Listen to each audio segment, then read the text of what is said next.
মালয়েশিয়ায় বেতন না পেয়ে এক ব্যক্তির ওপর হামলা, অপরাধমূলক ভীতি প্রদর্শন এবং কর্মস্থলে চারাগাছ নষ্ট ও মালামাল ভাঙচুর করার অপরাধে ২৫ বছর বয়সী রফিক নামে এক বাংলাদেশিকে ২৬ মাসের কারাদণ্ড দিয়েছেন জোহর রাজ্যের ইয়ংপেং ম্যাজিস্ট্রেট আদালত। মঙ্গলবার ইয়ংপেং ম্যাজিস্ট্রেট আদালতে ৩টি অভিযোগের দোষ স্বীকারের পর বিচারক অরুণ নোবাল দাস এই আদেশ দেন।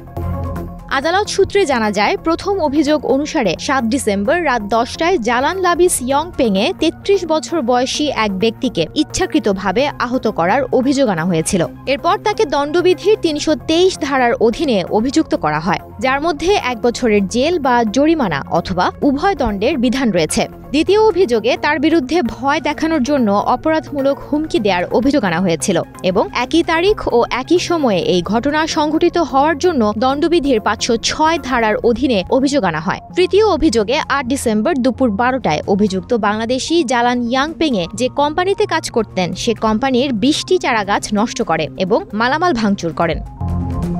উভয় পক্ষের আপিল শোনার পর আদালত অভিযুক্ত বাংলাদেশিকে দণ্ডবিধির ৪২৭ ধারার অধীনে অপরাধের জন্য ১ বছরের কারাদণ্ড, ৩২৩ ধারার জন্য ৮ মাস এবং ৫০৬ ধারার জন্য ৬ মাসের কারাদণ্ড দেন। মামলার তথ্য অনুযায়ী অভিযুক্ত এবং নিয়োগকর্তার মধ্যে এর আগে বেতন নিয়ে তর্ক হয়েছিল, যা পরিশোধ করা হয়নি বলে জানা গিয়েছে।